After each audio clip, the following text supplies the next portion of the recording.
Welcome to my channel Biofusion. Broad question answer সিৰিজৰ বহল প্ৰশ্ন উত্তৰ সিৰিজৰ আজি 6 নম্বৰ ভিডিঅ' আৰু এইটো ভিডিঅ'ত সবতকৈ গুৰুত্বপূৰ্ণ যেটো এটা চেপ্টাৰ যেটো চেপ্টাৰৰ ব্ৰড কোৱেশ্চন বিলাক লিখাটো খুবেই মুশকিল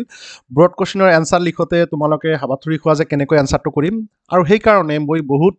কষ্টৰ ফলত মই লৈ আহিছো মলিকুলাৰ বেচিছ অফ ইনহেৰিটেন্স বংশগতিৰ আণবিক ভিত্তি চেপ্টাৰ নম্বৰ 6ৰ ব্ৰড কোৱেশ্চনখিনি যিখিনি কোৱেশ্চনৰ ভিতৰত দুটামান কোৱেশ্চন তো ডেফিনেটলি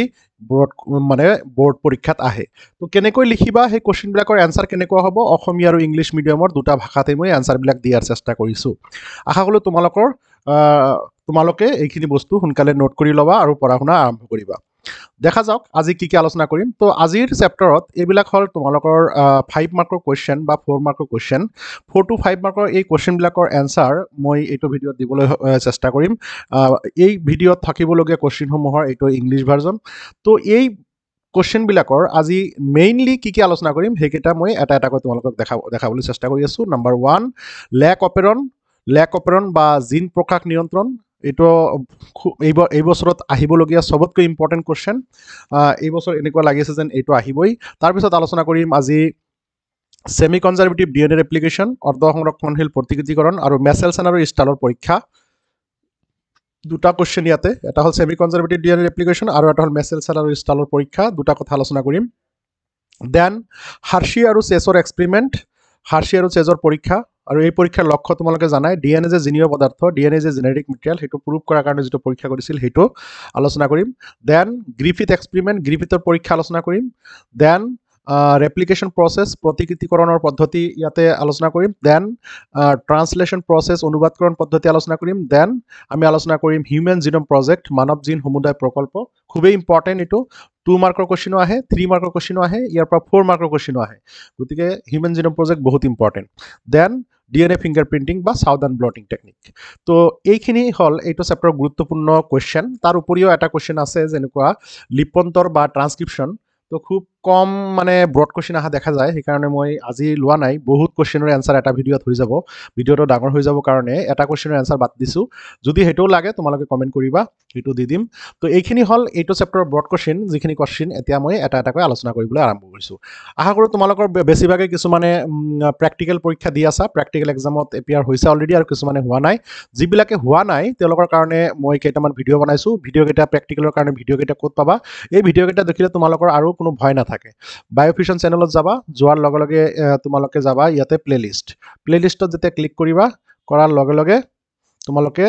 এনেকুৱা এটা প্লেলিষ্ট আহিব তোমালোকৰ সন্মুখত আৰু এইটো দেখা হিবিস্কাছ বা জবা ফুল থকা এইটো প্ৰ্যাকটিক্যাল ভিডিঅ'ছ এইটোৰ প্লেলিষ্টত ক্লিক কৰিবা যেতিয়া ফুল প্লেলিষ্টত ক্লিক কৰিবা তেতিয়া তোমালোকৰ সন্মুখত আহিব ইয়াতে কেইটামান ভিডিঅ' প্ৰথম ভিডিঅ' আহিব যে প্ৰ্যাকটিক্যালটো কেনেকৈ কৰিব পাৰি হিবিস্কাছটো কেনেকৈ কৰিব পাৰি কেনেকৈ সজাব পাৰি পৰীক্ষাত কেনেকৈ লিখিবা সব কথা ইয়াত আলোচনা হৈছে ইয়াতে ক্লিটৰিয়া তাৰ পিছত দুটুৰা তাৰ পিছত ইয়াতে water holding capacity soil PS তাৰ পিছত জুলজিক্যাল প্ৰ্যাকটিক্যালত এই স্লাইড ভিউ তাৰ পিছত তোমালোকে আছে পপুলেশন ডেন্সিটি বাই কোয়াড্ৰেট মেথড মানে চতুৰস্ৰ পদ্ধতি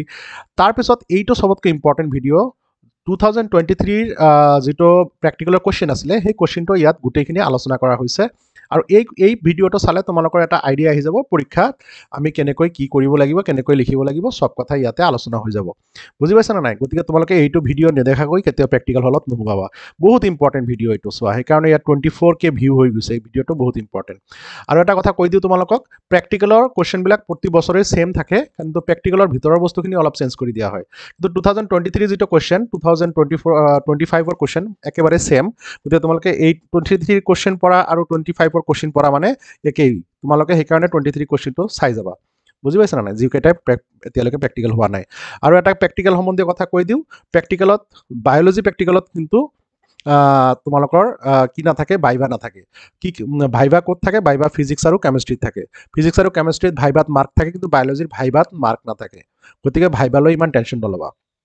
বলা দেৰি নকৰো সোনকালে আৰম্ভ কৰো আজিৰ ব্ৰড কোৱেশ্চন সিৰিজৰ প্ৰথম কোৱেশ্চন যেটো প্ৰথম কোৱেশ্চন তোমালোকে জানা এটো কেনেকৈ পৰীক্ষাত আহে সোৱা এনেকৈ আহে জিন প্ৰকাশ নিয়ন্ত্ৰণৰ বিভিন্ন স্তৰসমূহ কি কি নাইবা আহিব পাৰে লেক অপেৰন আৰ্হিয়ে লিপন্তৰ নিয়ন্ত্ৰণ ব্যাখ্যা কৰা নাইবা আহিব পাৰে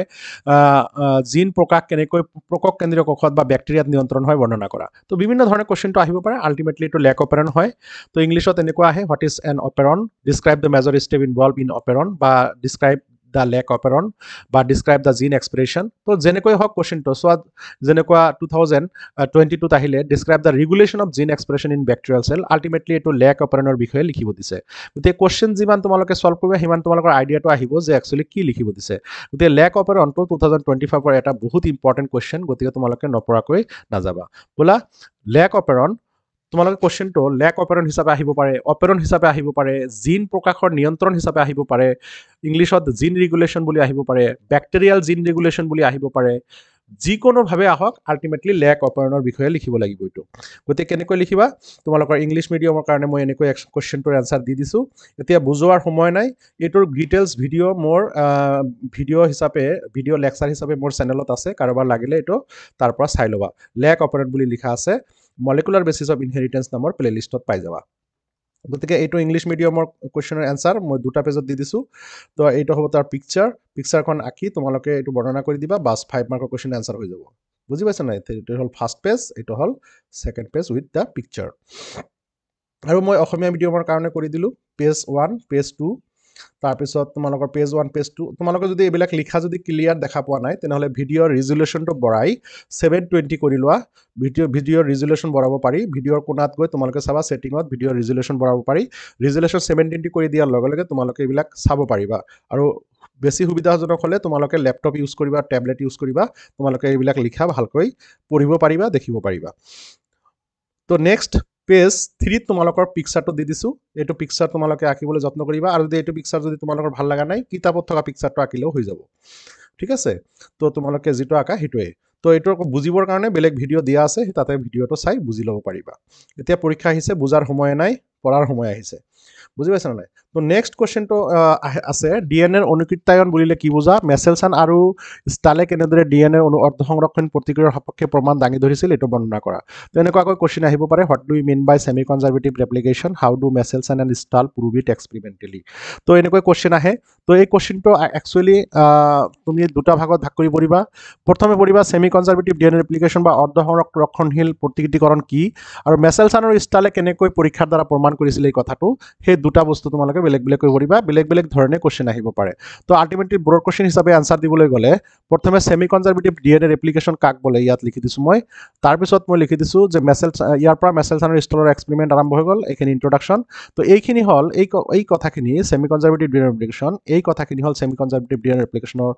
ডেফিনেশ্যন প্লাছ এই পিকচাৰটো তোমালোকৰ কিতাপতো আছে মই এইটো দি দিছোঁ এইটো ৱাটছন ক্ৰিকৰ ছেমি কনজাৰ্ভেটিভ মডেল বুলি কোৱা হয় এই মডেলটো তোমালোকে যদি আঁকিব আহে আঁকিব পাৰে এবাৰতো এই খালি পিকচাৰটো আঁকিব আহিছিল গতিকে মেচেলছন আৰু ষ্টালৰ এক্সপেৰিমেণ্ট ইয়াৰ পৰা আৰম্ভ হ'ল আৰু এইটো নেক্সট পেজলৈকে যাব নেক্সট পেজত এইটো হ'ল তোমালোকৰ পুৰা এক্সপেৰিমেণ্টৰ ষ্টেপ প্ৰথমে কি কৰিছোঁ দেন ইমান ধুনীয়াকৈ লিখি দিছোঁ যে ইয়াতকৈ ভালকৈ তোমালোকে মানে ইমান কম ঠাইত কম শব্দৰ দ্বাৰা লিখিবলৈ টান পাবা গতিকে মই ধুনীয়াকৈ লিখি দিছোঁ যাতে কম শব্দত কম সময়তে কম লাইনত যাতে ধুনীয়াকৈ গোটেই এক্সপেৰিমেণ্টটো উপস্থাপন কৰিব পাৰা চ' তোমালোকৰ কিতাপত এনেকুৱা ষ্টেপ আকাৰে নাই কিন্তু ধুনীয়াকৈ ষ্টেপ কৰি দিছোঁ যাতে তোমালোকে সুবিধা কৰি পঢ়িব পাৰা আৰু এইটো হ'ল তাৰ পিকচাৰ বেদান্তৰ পৰা লৈছোঁ পিকচাৰখন আৰু পিকচাৰখনে তোমালোকৰ এটা ক্লিয়াৰ আইডি দিব কালাৰ পিকচাৰ ধুনীয়া হৈছে ইভেন তোমালোকৰ NCERT-টো ছেমেই আছে পিকচাৰ তেওঁলোকে NCERT-খন চাই পিকচাৰখন আঁকিছে গতিকে মই আৰু আঁকি ইয়াত সময় নষ্ট নকৰোঁ টাইম কম গতিকে তোমালোকে পিকচাৰখন আঁকিব লাগিব যদি 5ৰ ভিতৰত 5 মাৰ্কেই পাব খোজা তো এইখিনি হ'ল ইংলিছ মিডিয়ামৰ দেন অসমীয়া মিডিয়ামৰ কাৰণে মই নিজে হাতে লিখা নোটখন দি দিছোঁ এই ফাৰ্ষ্ট পেজ যিটো আছে এই পেজটো হ'ল ছেমি কনজাৰ্ভেটিভ ডিএনএ ৰেপ্লিকেশ্যন বা প্ৰকৃতিকৰণৰ অৰ্ধ সংৰক্ষণ নীতি পৰিকল্পনা সেই পৰিকল্পনাটো ইয়াত দি দিছোঁ আৰু এইটো হ'ল ৱাটছন ক্ৰিকৰ অৰ্ধ সংৰক্ষণ প্ৰতিকৃতিকৰণৰ আৰ্হি তো তোমালোকে এইটোৰ কুৱেশ্যন দেন মেচেলছন আৰু ষ্টালৰ পৰীক্ষা ছেকেণ্ড এইটো পেজ চ' মেচেলছন আৰু ষ্টালৰ পৰীক্ষাটো কৰিলা দেন তোমালোকে নেক্সট পেজলৈকে গুচি গ'লা এইটো হ'ল তাৰ মোৰ হাতে বনোৱা পিকচাৰ তো পিকচাৰখন কিতাপৰ পিকচাৰটো আঁকিলেও হ'ব এইটো পিকচাৰ আঁকিলেও হ'ব এইটো অলপ বেছিকৈ বস্তু আঁকি দিছোঁ কিতাপৰ পিকচাৰত অলপ কমকৈ দিয়া আছে মুঠ কথা যিটো আঁকা একেই ঠিক আছে ব'লা নেক্সট কুৱেশ্যনটো হ'ল আমালোকৰ ডিএনএৰ যে জিনীয় পদাৰ্থ উক্তিটো আলফ্ৰেড হাৰ্চি আৰু মাৰ্থা চেজৰ পৰীক্ষাৰ সহায়ত ব্যাখ্যা কৰা তাৰমানে হাৰ্চি আৰু চেজৰ পৰীক্ষাৰ কথা কৈছে তো ইয়াক ব্লেণ্ডাৰ এক্সপেৰিমেণ্ট বুলিও কোৱা হয় গতিকে যেনেকুৱাকৈ কুৱেশ্যন আহক তোমালোকে আনচাৰ কৰিব লাগিব তো হাৰ্চি আৰু চেজৰ পৰীক্ষাটোক ব্লেণ্ডাৰ এক্সপেৰিমেণ্ট বুলিও কোৱা হয় আৰু হাৰ্চি আৰু চেজৰ পৰীক্ষাৰ পৰা প্ৰমাণ কৰিছিল যে ডিএনএ হয় জিনীয় দ্ৰব্য বা ডিএনএ হ'ল জেনেটিক এলিমেণ্ট বা ইয়াতে বেলেগ ধৰণে আহিব পাৰে আল্টিমেটলি হাৰ্চি আৰু চেজৰ পৰীক্ষাটো আমি ইয়াত কৰিব গৈ আছোঁ হাৰ্শে এণ্ড চেজ also' prove that the DNA is a genetic material, কাৰণ এইটো পৰীক্ষাৰ দ্বাৰা তেওঁলোকে পৰীক্ষাৰ দ্বাৰা প্ৰমাণ কৰি দিছিল যে DNA হ'ল জিনীয় পদাৰ্থ, কিন্তু প্ৰটিন নহয় বা RNA নহয়। তো ইয়াতে এইটো হ'ল তোমালোকৰ হাৰ্শে আৰু চেজৰ এক্সপেৰিমেণ্ট ইন ইংলিছ মিডিয়াম। মই খুব ধুনীয়াকৈ ভাগ কৰি দিছোঁ। প্ৰথমে এইম দিছোঁ, তাৰপিছত এক্সপেৰিমেণ্টৰ প্ৰচিজাৰ দিছোঁ, ধুনীয়াকৈ প্ৰচিজাৰটো দি দিছোঁ। দেন ষ্টেপটো তিনিটা ভাগত ভাগ কৰি দিছোঁ, infection, blending and separation, observation. তো ইয়াতে ধুনীয়াকৈ তিনিটা ভাগত ভাগ কৰি দিছোঁ। কিতাপত আছে ইনফেকশ্যন, ব্লেণ্ডিং এণ্ড তাৰপিছত দিয়া আছে চেণ্ট্ৰিফিউগেশ্যন। তো মই চেণ্ট্ৰিফিউগেশ্যন আৰু ব্লেণ্ডিং একেলগে দি দিছোঁ, অবজাৰভেশ্যনটো বেলেগ এটা পৰ্যায় দিছোঁ, কাৰণ অবজাৰভেশ্যনটো চবেই লিখিব নোৱাৰে, সেইকাৰণে অবজাৰভেশ্যনটো ভালকৈ দি দিছোঁ আৰু কনক্লুজন দি দিছোঁ। চব বস্তু লিখোঁতে খুব ধুনীয়াকৈ ষ্টেপ বাই ষ্টেপ লিখিলে নাম্বাৰটো বেছি ভালকৈ পোৱা যায়। আৰু যদি এটা পিকচাৰ আঁকি দিয়া তেনেহ'লে আৰু বেছি ভাল। তো ইয়াত পিকচাৰটো হাৰ্শে আৰু চেজৰ পিকচাৰটো তোমালোকে আঁকি দিবা। তো মই দি আছোঁ তোমালোকৰ পিকচাৰটো, মই অসমীয়া মিডিয়ামৰ কাৰণে দি লওঁ। এই কথাখিনি হ'ল অসমীয়া মিডিয়ামৰ, এইটো হ'ল ফাৰ্ষ্ট পেজ, এইটো হ'ল ছেকেণ্ড পেজ, দেন আহিব তোমালোকৰ পিকচাৰ। তো তোমালোকে ইংলিছ মিডিয়ামৰ পিকচাৰটো এইটো তোমালোকৰ কিতাপত থকাটো, আৰু অসমীয়া মিডিয়ামৰ কাৰণে মই আঁকি দিছোঁ। তো যিটো ভাল লাগে তোমালোকে আঁকি লোৱা। আৰু যদি অসমীয়া মিডিয়ামৰ পিকচাৰটো ভাল লাগিছে, ইংলিছ মিডিয়ামৰ কেতিয়া পিকচাৰটো এইটোৱে আঁকি ইংলিছৰ বস্তুখিনি তোমালোকে বহাই দিব পাৰা। তো যিয়ে হওক, মুঠ কথা এইটো হাৰ্শে আৰু চেজৰ পৰীক্ষা, যিটোৰ দ্বাৰা প্ৰমাণ কৰা হৈছিল DNA is a genetic material, DNA হ'ল জিনীয় পদাৰ্থ। তো ইয়াৰ পিছৰ কুৱেশ্যনটো বহুত ইম্পৰ্টেণ্ট, গ্ৰিফিথ এক্সপেৰিমেণ্ট যোৱা বছৰ আহিছিল। তো গ্ৰিফিথ এক্সপেৰিমেণ্ট, গ্ৰিফিথৰ পৰীক্ষা বহুত ইম্পৰ্টেণ্ট এটা পৰীক্ষা, যিটো পৰীক্ষা প্ৰায় 3 মাৰ্কৰ পৰা আৰম্ভ কৰি 5 মাৰ্কলৈকে আহি থাকে। গতিকে এইটো পৰীক্ষা মই ধুনীয়াকৈ লিখি দিছোঁ ষ্টেপ বাই ষ্টেপ, খুব ধুনীয়াকৈ, যাতে কুৱেশ্যনটো এনচাৰ কৰিব পাৰা। এইটো গ্ৰিফিথ এক্সপেৰিমেণ্ট বা ট্ৰান্সফৰ্মিং প্ৰিন্সিপাল বুলি কোৱা হয়, ৰূপান্তৰণৰ মূলনীতি বুলি কোৱা হয়। তো যিয়েই হওক, ৰূপান্তৰণৰ মূলনীতি বা গ্ৰিফিথ এক্সপেৰিমেণ্ট নাইবা ইয়াতে ট্ৰান্সফৰ্মিং প্ৰিন্সিপাল বা বেক্টেৰিয়েল ট্ৰান্সফৰ্মেশ্যন, যিয়েই কোৱা একেই কুৱেশ্যন একচুৱেলি। তো ইয়াতে তোমালোকে ধুনীয়াকৈ এনেকৈ এনচাৰ কৰিবা। ইংলিছ মিডিয়ামৰ কেইটা যেনেকুৱা দিছোঁ এনেকুৱাকৈ লিখিবা ধুনীয়াকৈ, ষ্টেপ বাই ষ্টেপ, লাইন বাই লাইন, পেৰাগ্ৰাফ বাই পেৰাগ্ৰাফ, তেনেহ'লে তোমালোকে মাৰ্ক পাবলৈ সক্ষম হ'বা। যেতিয়া ষ্ট্ৰেপ্ট'ককাছ নিউমনি লিখিবা তেতিয়া ছেপাৰেটলি আণ্ডাৰলাইন কৰিবা। পাহৰি নাযাবা, চাইণ্টিফিক নেমবিলাক সদায় লিখোঁতে আণ্ডাৰলাইন কৰিব লাগে, নহ'লে মাৰ্ক পোৱা নাযায়, মই কৈ দিছোঁ। নেক্সট কনক্লুজন লিখিবা, আৰু লাষ্টত এভ্ৰি মেকলিঅড এণ্ড মেককাৰ্টিৰ কথাটো চেণ্টেঞ্চটো লিখি দিবা। ঠিক আছে, এইটো হ'ল তোমালোকৰ broad question Griffith experiment. Then Assamese মিডিয়ামৰ কাৰণে গ্ৰিফিথ এক্সপেৰিমেণ্ট ছেম ধৰণে লিখি দিছোঁ। এইটো হ'ল ফাৰ্ষ্ট পেজ, দেন এইটো ছেকেণ্ড পেজ, দেন এইটো থাৰ্ড পেজ। তোমালোকে এনেকৈ লিখিলে ডেফিনেটলি তোমালোকৰ মাৰ্ক নাকাটে। আৰু সদায় দেখিবা ব্ৰড কুৱেশ্যন হিচাপে যেতিয়া গ্ৰিফিথৰ এক্সপেৰিমেণ্ট আহে, এভ্ৰি মেকলিঅড আৰু মেককাৰ্টি কৰা যিটো জৈৱ ৰাসায়নিক বৈশিষ্ট্যৰ যিটো প্ৰেক্টিকেল পৰীক্ষা, সেইটোৰ কথা লিখি দিবা লাষ্টত, তেনেহ'লে মাৰ্ক কাটাৰ সম্ভাৱনা নাথাকে। সদায় মনত ৰাখিবা, এভ্ৰি মেকলিঅড আৰু মেককাৰ্টি কৰা বায়'কেমিকেল কেৰেক্টাৰাইজেশ্যন নামৰ যিটো এক্সপেৰিমেণ্ট, সেইটো সদায় লিখিবা ব্ৰড কুৱেশ্যন হিচাপে আহিলে। ব্ৰড কুৱেশ্যন হিচাপে নাহিলে দৰকাৰ নাই, কিন্তু ব্ৰড কুৱেশ্যন হিচাপে আহিলে খুবেই দৰকাৰ। নেক্সট যিটো কুৱেশ্যন, খুবেই ইম্পৰ্টেণ্ট কুৱেশ্যন, ৰেপ্লিকেশ্যন প্ৰচেছ, প্ৰতিকৃতিকৰণৰ পদ্ধতি। বহুতৰ ওচৰত এইটোৰ এনচাৰ নাথাকে, তো সেইকাৰণে মই এনচাৰটো দি দিছোঁ। ৰেপ্লিকেশ্যন প্ৰচেছৰ এনচাৰ ইংলিছত তোমালোকে প্ৰথমে এনজাইম কি লাগিব, এইটোত সেইকেইটা এনজাইমৰ লিষ্ট কৰি ল'বা প্ৰথমে। তাৰপিছত তোমালোকে যাবা ষ্টেপ। তো DNA ৰেপ্লিকেশ্যনৰ ষ্টেপ সাধাৰণতে কিতাপত ধুনীয়াকৈ দিয়া নাই, কিন্তু ইয়াতে মই 3টা ষ্টেপত ভাগ কৰি লিখি দিছোঁ, ইনিচিয়েশ্যন, এলংগেশ্যন এণ্ড টাৰ্মিনেশ্যন। গতিকে এতিয়াতো বুজোৱাৰ সময় নহয়, মোৰ এইটোৰ ভিডিঅ' আছে, ভিডিঅ'বিলাক চাই ল'বা। এই চেপ্টাৰৰ গোটেইখিনি ভিডিঅ', গোটেই টপিকৰ ভিডিঅ' মোৰ মলিকুলাৰ বেচিছ অফ ইনহেৰিটেন্স নামৰ প্লেলিষ্টত গোটেইখিনি দিয়া আছে। যে কোনো টপিক যদি বুজি নোপোৱা তাতে গৈ ডেফিনেটলি বুজি আহিবা, সময় যদি তোমাৰ হাতত আছে। বায়'লজি যদি তোমাৰ মেইন ছাবজেক্ট, তেনেহ'লে সময় দিবই লাগিব, কাৰণ বায়'লজিত মাৰ্ক 90ৰ ওপৰত আনিবই লাগিব, তেনেহ'লেহে পাৰ্চেণ্টেজ বাঢ়িব। দেন তোমালোকৰ কাৰণে এইটো পিকচাৰ তোমালোকৰ কিতাপতো আছে, ইয়াত অলপ মই MDPৰ পৰা পিকচাৰটো আনি দিছোঁ, ধুনীয়া কালাৰফুল, যাতে তোমালোকে এনেকুৱা পিকচাৰটো আঁকিব পৰা। কিতাপতো তোমালোকৰ ফৰ্ক আছে, খুব ইজিলি দিয়া আছে তাতে এইবিলাক কথা ইমান লিখা নাই, গতিকে তোমালোকক লিখি দি দিছোঁ, গতিকে যাতে তোমালোকে বুজি পোৱা। গতিকে এইটো পিকচাৰ মোৰ ভাল লাগিছে কাৰণে তোমালোকক দিলোঁ, যাতে তোমালোকে ভালকৈ আঁকিব পাৰা। ঠিক আছে, গতিকে ইয়াতে মই অসমীয়া মিডিয়ামৰ কাৰণে ছেম কৰি দিলোঁ। ৰেপ্লিকেশ্যন প্ৰতিকৃতিকৰণ পদ্ধতি ইয়াত আলোচনা কৰি দিলোঁ মই। এইটো হ'ল ফাৰ্ষ্ট পেজ, দেন এইটো ছেকেণ্ড পেজ, দেন এইটো থাৰ্ড পেজ। তো তোমালোকে যদি অসমীয়া কিতাপ যদি এনেকৈ ধুনীয়াকৈ লিখি দিয়া, তেনেহ'লে তোমালোকেও ভাল এটা মাৰ্ক পাবা। ঠিক আছে দেই। তো এতিয়া আহোঁ গুৰুত্বপূৰ্ণ আৰু এটা কুৱেশ্যন, যিটো কুৱেশ্যনক ট্ৰান্সলেশ্যন প্ৰচেছ বুলি কোৱা হয়, অনুবাদকৰণ পদ্ধতি। খুব কম সংখ্যক ষ্টুডেণ্টৰ ওচৰতে ইয়াৰ এনচাৰ আছে, কিন্তু এইটো 2-3বাৰ বৰ্ডত আহিছে। তো ট্ৰান্সলেশ্যন প্ৰচেছ, অনুবাদকৰণ পদ্ধতি খুবেই গুৰুত্বপূৰ্ণ পদ্ধতি, যিটো পদ্ধতিৰ দ্বাৰা কি হয়, প্ৰটিন সৃষ্টি হয়। আৰু ইয়াৰ বিষয়ে মই ইংলিছ মিডিয়ামত 4টা পেৰাগ্ৰাফেৰে লিখিছোঁ। প্ৰথমে what is translation process, then step of translation. প্ৰথম ট্ৰান্সলেশ্যনৰ প্ৰচেছৰ যিটো ষ্টেজ, সেইটোৰ নাম হ'ল এক্টিভেশ্যন অফ tRNA বা এমিনো এচিলেশ্যন অফ tRNA বুলি কোৱা হয়, খুবেই গুৰুত্বপূৰ্ণ এইটো। দেন 2ত লিখিছোঁ ইনিচিয়েশ্যন, মনত ৰাখিবা ফাৰ্ষ্টত সদায় এক্টিভেশ্যন অফ টিআৰএনএ ৰাখিবা দেন ছেকেণ্ডত ইনিচিয়েশ্যন ৰাখিবা দেন এলংগেশ্যন ৰাখিবা দেন টাৰ্মিনেশ্যন ৰাখিবা তাৰপিছত তোমালোকে এইটো পিকচাৰ আঁকি দিবা তো এইটো পিকচাৰত তোমালোকে খালি জাষ্ট কোড এইটো কোড আৰু এইটো কোড জেনেটিক কোডটো ঠিক ৰাখিলেই হ'ল বাকীখিনি কোড তোমালোকে অলপ ওলট পালট হ'লেও কোনো প্ৰব্লেম নাই কিন্তু তোমালোকে স্মল ৰাইবজম আৰু লাৰ্জ ৰাইবজমটো আঁকিব লাগিব বুজি পাইছা নাই এটা এইটো হ'ল চাৰ্জ টিআৰএনএ সোমাই আছে এইটো নন চাৰ্জ টিআৰএনএ ওলাই গৈ আছে তাৰমানে সক্ৰিয় টিআৰএনএ সোমাই আছে আৰু নিষ্ক্ৰিয় টিআৰএনএ ওলাই গৈ আছে সক্ৰিয় টিআৰএনএ এমিনো এচিড লৈ আহি আছে আৰু এইখিনি ঠাইত এমিনো এচিড আৰু এমিনো এচিডৰ মাজত পেপটাইড বন্ড ফৰ্মেশ্যন হৈ আছে আৰু নন চাৰ্জ টিআৰএনএ নিষ্ক্ৰিয় টিআৰএনএ এইফালেদি ওলাই গৈ আছে তাৰমানে ইয়াত এ সাইট আছে ইয়াত পি সাইট আছে ইয়াত ই সাইট আছে যদি ইয়াৰ বিষয়ে ভালকৈ জানিব লাগে তোমালোকে বেলেগ ভিডিঅ' আছে মোৰ মলিকুলাৰ বেচিছ অফ ইনহেৰিটেন্স নামৰ প্লেলিষ্টত তাতে ভিডিঅ'টো ট্ৰান্সলেশ্যন প্ৰচেছটো চাই ল'বা গতিকে এইটো পিকচাৰ আঁকিবা আৰু তোমালোকে সেইখিনি যদি লিখি দিয়া ট্ৰান্সলেশ্যন প্ৰচেছটো হৈ যাব খুব ইজিলি লিখি দিছোঁ ইয়াতকৈ এইখিনি লিখা তোমালোকক মাৰ্ক কাটাৰ কোনো সম্ভাৱনা নাই বুজি পাইছা নাই তো মই অসমীয়া মিডিয়ামৰ কাৰণে কৰি দিছোঁ এইখিনি হ'ল ট্ৰান্সলেশ্যন বা অনুবাদকৰণৰ ইন্ট্ৰডাকশ্যন তাৰপিছত এইখিনি হ'ল আৰম্ভণি ইলংগেশ্যন সমাপ্তিকৰণ আৰু তোমালোকৰ পিকচাৰটো এইটো পিকচাৰ গতিকে পিকচাৰটো মই অসমীয়া মিডিয়ামৰ কাৰণে বেলেগ কৰা নাই কাৰণ এইটো ছেম ধৰণৰ ইয়াতে আছে গ্ৰয়িং পলিপেপটাইড চেইন আৰু ইয়াত খালি লিখি দিবা যে পলিপেপটাইড চেইনটোৰ দৈৰ্ঘীকৰণ হৈ আছে দৈৰ্ঘীকৰণ হৈ থকা পলিপেপটাইড চেইন তো এইটো খালি অসমীয়া কৰিব লাগে দৈৰ্ঘীকৰণ হৈ থকা পলিপেপটাইড শিকলি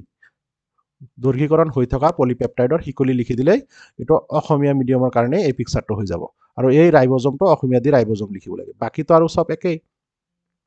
বুজি পাইছা নাই গতিকে মই বেলেগ আৰু অসমীয়াৰ কাৰণে এটা নতুন পিকচাৰ আঁকা নাই ছেম এই পিকচাৰটো এনচিইআৰটিতো অসমীয়া মিডিয়ামত দিয়া আছে গতিকে তোমালোকে এনেকুৱাকৈ কৰি ল'বা ঠিক আছে গতিকে আশা কৰোঁ বুজি পাইছা এইটো কুৱেশ্যনৰ গুৰুত্ব খুবেই গুৰুত্ব ইংলিছ মিডিয়ামৰ কাৰণে আৰু অসমীয়া মিডিয়ামৰ কাৰণে ধুনীয়াকৈ দি দিছোঁ যাতে তোমালোকে এইটো ভালকৈ কৰিব পাৰা লাষ্ট কুৱেশ্যন আৰু খুবেই লাষ্ট কুৱেশ্যনৰ আগৰ কুৱেশ্যন এইটো খুবেই গুৰুত্বপূৰ্ণ এটা কুৱেশ্যনটো 100% আহিব হিউমেন জিনম প্ৰজেক্টৰ পৰা তাহে 2 মাৰ্কৰ আহক আৰু 4 মাৰ্কৰ আহক হিউমেন জিনম প্ৰজেক্টৰ পৰা কুৱেশ্যন সদায় আহে গতিকে এইটো খুবেই ইম্পৰ্টেণ্ট টপিক গতিকে কেতিয়াও এৰি নিদিবা মানৱ জিন সমুদায় প্ৰকল্প ইয়াৰ মেইন বস্তু হ'ল ইন্ট্ৰডাকশ্যন দেন অবজেক্টিভ কেতিয়াবা 2 মাৰ্কৰ কুৱেশ্যন আহি যাব what are the objective of HGP then তোমালোকে ইয়াৰ পৰা 4টামান লিখিলা দেন কুৱেশ্যন আহিব পাৰে what are the salient features of human genome project then ইয়াৰ পৰা 4টা কুৱেশ্যন এনচাৰ লিখিলা নাইবা 6টা লিখিব আহিব পাৰে আৰু এইটো আৰু important what are the application of human genome project গতিকে 3টা কুৱেশ্যন আছে ইয়াতে application of human genome project salient features of human genome project then objective of human genome project গতিকে 3টা কুৱেশ্যন মিলি মই এটাই এনচাৰ কৰি দিছোঁ এটা ব্ৰড কুৱেশ্যন বনাই দিছোঁ ঠিক আছে গতিকে তোমালোকে এইটো কুৱেশ্যন খুব গুৰুত্ব সহকাৰে ল'বা দেই দেন অসমীয়া মিডিয়ামৰ কাৰণে কৰি দিছোঁ মই মানৱ জিন সমুদায় প্ৰকল্পৰ এইটো হ'ল ইন্ট্ৰডাকশ্যন আৰু এই যে মানৱ জিন প্ৰকল্পৰ লক্ষ্য গ'লকেইটা বেছিভাগ আহে এইকাৰণে ইম্পৰ্টেণ্ট লিখি দিছোঁ দেন মানৱ জিন প্ৰকল্পৰ কাৰ্যাৱলী কেনেকৈ হয় আৰু মানৱ জিন প্ৰকল্পৰ প্ৰধান বৈশিষ্ট্য ইয়াতে আছে নেক্সট পেজত দিয়া আছে মানৱ জিনম প্ৰকল্পৰ প্ৰয়োগ গতিকে প্ৰয়োগকেইটা নপঢ়ি কিন্তু পৰীক্ষা হলত নোপাবা খুব ইম্পৰ্টেণ্ট প্ৰয়োগ গতিকে মানৱ জিনম প্ৰকল্পৰ 3টা পেৰাগ্ৰাফ বনাই ধুনীয়াকৈ পঢ়ি ল'বা ঠিক আছে তো এইটো খুব গুৰুত্বপূৰ্ণ তোমালোকৰ কুৱেশ্যন নপঢ়া সেইটো কিন্তু পঢ়িবই লাগিব দেই মানৱ জিনম প্ৰকল্পটো পঢ়ি যাব লাগিব 2 মাৰ্কৰ কুৱেশ্যন হ'লেও কমন পৰিব ইয়াৰ পৰা then last question DNA fingerprinting and southern blotting technique এইটো চেপ্টাৰৰ সবতকৈ টান কুৱেশ্যন বুলি ক'ব পাৰি তো যিবিলাকে 90+ পাবৰ ইচ্ছা আছে এইটো কুৱেশ্যনৰ এনচাৰ নজনাকৈ নাযাবা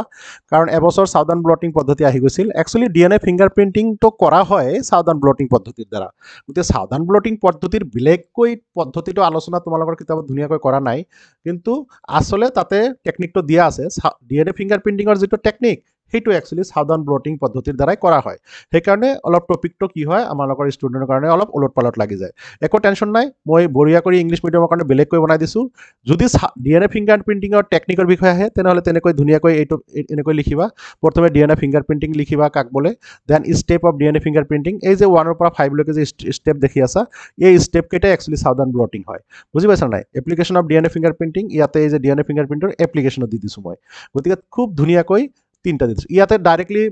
বেছিভাগেই কুৱেশ্যনটো 8ৰ পৰা আহে 2 মাৰ্কৰ application of DNA fingerprinting right down the application of DNA fingerprinting বুলি কুৱেশ্যন আহি যাব গতিকে এই 4টা তোমালোকে ডেফিনেটলি পঢ়ি যাবা কাৰণ একো নাহিলে কিন্তু এপ্লিকেশ্যনটো আহে ইয়াতে আহিব পাৰে who developed the DNA fingerprinting method Alex জেফ্ৰিৰ নাম আহিব পাৰে বুজি পাইছা নাই গতিকে এই এইখিনি হ'ল DNA ফিংগাৰপ্ৰিণ্টিঙৰ বিষয়ে আৰু মই যদি কুৱেশ্যনটো বেলেগকৈ আহিছে যে describe the step involve in southern blotting technique then কুৱেশ্যনটো মই বেলেগকৈ এনচাৰ দি দিছোঁ ইয়াতে আকৌ ধুনীয়াকৈ দি দিছোঁ পুৰা সাউদাৰ্ণ ব্লটিং টেকনিকটো কোনে আৱিষ্কাৰ কৰিছিল কাৰণ এজন চাইণ্টিষ্টৰ নাম আছিল সাউদাৰ্ণ তো সেই সাউদাৰ্ণ ব্লটিং আৱিষ্কাৰ কৰিছিল যেতিয়া তো এইটো তোমালোকে ধুনীয়াকৈ মই 6টা ষ্টেপত দি দিছোঁ কেনেকৈ সাউদাৰ্ণ ব্লটিং কৰা হয় ধুনীয়াকৈ দি দিছোঁ গতিকে আশা কৰোঁ এইটো কুৱেশ্যনে তোমালোকক খুব উপকাৰত আনিব বেছিভাগৰ ওচৰত এইটোৰ এনচাৰ নাথাকে তো এইটো মই অসমীয়া দি দিছোঁ এইটো হ'ল লেফ্টৰটো হ'ল মোৰ ফিংগাৰপ্ৰিণ্টিং টেকনিক আৰু এই ৰাইটৰ DNA ফিংগাৰপ্ৰিণ্টিঙৰ কৌশল পদ্ধতি যে দেখা এইটোৱে হ'ল সাউদাৰ্ণ ব্লটিং টেকনিক গতিকে দুটা মিলি ধুনীয়াকৈ এনচাৰ দি দিছোঁ আৰু এই তলত দুটামান দেখা ব্যৱহাৰ দি দিছোঁ DNA ফিংগাৰপ্ৰিণ্টিঙৰ ব্যৱহাৰ গতিকে আশা কৰোঁ তোমালোকে এইটো কুৱেশ্যনৰ এনচাৰ পাই গ'লা আশা কৰোঁ তোমালোকৰ ভাল হ'ব তো এইটো চেপ্টাৰ মই খালি এটা ব্ৰড কুৱেশ্যনৰ এনচাৰ নিদিলোঁ সেইটো হ'ল লিপন্তৰ বা ট্ৰান্সক্ৰিপশ্যন যদি লাগে কমেণ্ট বক্সত জনাবা মই দি দিম কিন্তু আশা কৰোঁ ইয়াৰ ভিতৰৰ পৰাই আহক ইয়াৰ ভিতৰৰ পৰা আহিলে তোমালোকে এটাতো ইয়াৰ পৰা দুটা ব্ৰড কুৱেশ্যন তোমালোকে পাই যাব পাৰা দি গতিকে দুটা ব্ৰড কুৱেশ্যনৰ কাৰণে সাজু হৈ থাকিবা যাতে তোমালোকে পৰীক্ষাত লিখিব পাৰা আৰু ইয়াৰ পৰা বহুত শ্বৰ্ট কুৱেশ্যন আহিব যিখিনি মই দিছোঁ ইয়াৰ পৰা 2 মাৰ্কৰ বহুত কুৱেশ্যন অহাৰ সম্ভাৱনা থাকে গতিকে ব্ৰড কুৱেশ্যনখিনি পঢ়িলে তোমালোকৰ শ্বৰ্ট কুৱেশ্যনৰ কাম হৈ যায় বুজি পাইছা নাই বোলে ছাৰ এইটো চেপ্টাৰৰ শ্বৰ্ট কুৱেশ্যন কেইটা ক'ত আছে তেনেহ'লে মোৰ ডেফিনেটলি প্লেলিষ্টত যাবা প্লেলিষ্টত গ'লে তোমালোকে মোৰ চেনেলত যাবা চেনেলত গৈ তোমালোকে ক'ত যাবা শ্বৰ্ট কুৱেশ্যন সিৰিজ বুলি এটা সিৰিজ আছে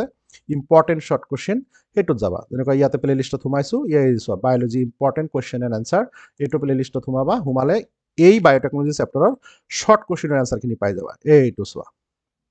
মলিকুলাৰ বেচিছ অফ ইনহেৰিটেঞ্চ বুলি আছে এইটো বংশগতিৰ আণৱিক ভিত্তি এইটো শ্বৰ্ট কুৱেশ্যন চোৱা লিখা আছে important short question and answer গতিকে এইটো আৰু সেইটো যদি চাই যোৱা এইটো চেপ্টাৰৰ পৰা তোমালোকক মাৰ্ক একেবাৰে কাটিব নোৱাৰে কোনো চান্সেই নাই গতিকে তামিলনাডুত ইয়াক কোৱা হয় চান্সে ইল্লে তো চান্সে ইল্লা তোমালোকে যদি সেইটো ভিডিঅ' আৰু এইটো ভিডিঅ' পঢ়ি যোৱা সৰু শ্বৰ্ট কুৱেশ্যন আৰু ব্ৰড কুৱেশ্যন এইটো চেপ্টাৰৰ পৰা মাৰ্ক কাটাৰ সম্ভাৱনা খুবেই কম গতিকে আজিৰ উপদেশ হ'ল তোমালোকৰ কাৰণে the journey to success begins with a single step each page you read every formula you revise and every effort you make brings you closer to victory. Keep going. Success is waiting for you. সফলতাৰ যাত্ৰা আৰম্ভ হয় এটা খোজৰ পৰা তুমি পৰা প্ৰতিটো পৃষ্ঠা তুমি পৰা প্ৰতিটো সূত্ৰ আৰু তুমি কৰা প্ৰতিটো প্ৰচেষ্টাই তোমাক জয়ৰ ওচৰলৈ লৈ যায় আগবাঢ়ি যোৱা সফলতা তোমাৰ বাবে অপেক্ষা কৰি আছে আশা কৰোঁ তোমালোকে পঢ়া শুনা কৰি আছা এইকেইদিন আৰু পঢ়া 12 ঘণ্টালৈকে পঢ়ি দিয়া তোমালোকে গোটেই দিনটোক দুটা ভাগত ভাগ কৰা 12 ৰাখা পঢ়াৰ কাৰণে বাকী 12 ৰাখা টোপনি আৰু খোৱা বোৱা কৰাৰ কাৰণে 12 যে কৰি ৰাখিবা বাকী 12খিনিৰ 3 hours for physics 3 hours for chemistry 3 hours for biology হৈ গ'ল 9 আৱাৰ্ছ আৰু থাকি গ'ল বাকী 3 আৱাৰ্ছ তো সেই বাকী 3 আৱাৰ্ছ তুমি পঢ়িবা 1 hours for English 1 hour for alter Assamese then 1 hour for 4th subject যদি কাৰোবাৰ মেথ আছে মেথ আৰু যদি মেথ যদি কাৰোবাৰ মেইন সাবজেক্ট দেন মেথৰ কাৰণে 3 ঘণ্টা দিবা বায়'লজিৰ কাৰণে 1 ঘণ্টা দিবা গতিকে মইতো যেহেতু বায়'লজি ফেকাল্টি গতিকে মই ডেফিনেটলি বায়'লজি কোৰ সাবজেক্ট বুলি কৈ আছোঁ 3 hour for physics 3 hour for chemistry 3 hour for biology then 1 hour for math 1 hour for English 1 hour for alt and Assamese তো এইটো হ'ল বেষ্ট ৰুটিন 12 আৱাৰ্ছৰ ৰুটিন বুলি কোৱা হয় 12 ঘণ্টাৰ কম যাতে নহয় এইখিনি সময়ত এইকেইদিনত কোনোবাইতো 12 ঘণ্টাৰ বেছি কৰি দিব তো আশা কৰোঁ আৰু বাকী তোমালোকে 7 ঘণ্টামান টোপনি মাৰিবা আৰু 5 ঘণ্টা খোৱা বোৱা ইফালে তোমালোকে ঘূৰা ফুৰা কৰিবা অলপ কাৰণ মাইণ্ডটো ফ্ৰেছ হয় অলপ মোবাইলো চাবা কোনো অসুবিধা নাই কিন্তু 12 ঘণ্টা পঢ়া শুনাৰ যি ঘণ্টা সেইটো যাতে কোনেও ক্ষতি কৰিব নোৱাৰে আশা কৰোঁ তোমালোকৰ ৰিজাল্ট ভাল হ'ব আৰু তোমালোকৰ সকলোৱে উন্নতি কৰা ভালকৈ পঢ়া শুনা কৰা ভালকৈ ৰিজাল্ট কৰা আৰু ডেফিনেটলি মোক এটা কমেণ্ট এৰি যাওঁতে কমেণ্ট পালে মোৰ ভাল লাগে তোমালোকৰ লগত মোৰতো দেখা দেখি নাই তোমালোকে মোৰ দূৰৰ ছাত্ৰ গতিকে যেহেতু দূৰৰ ছাত্ৰ তোমালোকে মোৰ দূৰৰ ছাত্ৰ হ'লে কি হ'ব সম্পৰ্কটো সদায় গঢ়ি উঠে মোৰ পৰা যেতিয়া তোমালোকে পঢ়া শুনা শুনি আছা পঢ়ি আছা তো মই অদৃশ্য গুৰু হৈ গৈছোঁ তো তোমালোকৰ যদি তোমালোকে সঁচাকৈ মোৰ ভিডিঅ'বিলাক উপকৃত পাই আছা ভাল লাগি আছে তেনেহ'লে এটা কমেণ্টটো পামেই থেংক ইউটো এটা দিবই পাৰা ন নাকি সেইখিনি টাইপ কৰোঁতে কষ্ট লাগে তোমাৰ কাৰণে কিমান টাইপ কৰিছোঁ চোৱা 2 দিন বহি এইবিলাকে টাইপ কৰি আছোঁ গতিকে আশা কৰোঁ এটা কমেণ্ট এটা কমেণ্ট পাম এটা থেংক ইউটো পামেই থেংক ইউ আশা কৰোঁ নেক্সট ভিডিঅ' কি দিম কোনটো চেপ্টাৰত দিব পাৰোঁ অলপ কমেণ্টত জনাবা thank you everyone see you in the next video'